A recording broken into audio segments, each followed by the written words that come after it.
Hi,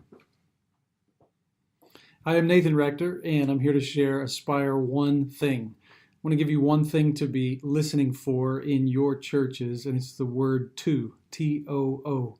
It's a word that I've become especially attuned to in our context, and over the years I've heard it a lot of different ways and a lot of different times. I've heard that music is too loud, we're moving too fast, we're going too slow, she's too weird, it's too uncomfortable. Each time each of those has been relayed, it has been relayed in a way that seems to be trying to communicate a truth to someone. But in fact, almost every time that we use the word to, it's entirely based on our own personal preference and not necessarily based in reality. And anytime too many twos get turned into truths at a church, you set yourself up to close off your mind and your ears and your heart from some different perspectives and some different possibilities that may be lying out in front of you.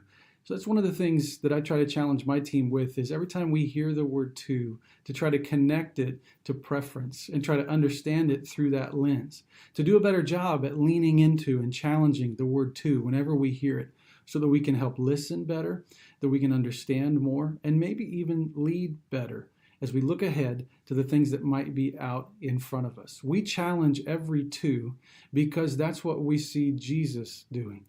We see him adapting, and we see him moving into the world where people who always will have preferences tended to have an understanding that was set somewhat concrete. And we see him work with them and draw near to them in a way that challenges their viewpoint and their perspective. In the end, we look to Jesus because we know he could have looked at us and said we were too far gone. It was too dangerous of a mission. But instead, he chose to hold this view, that we were too valuable to him. And for that reason, he did whatever it took to lay his own personal self-interest aside and to make sure he did whatever he could to restore us in relationship with him.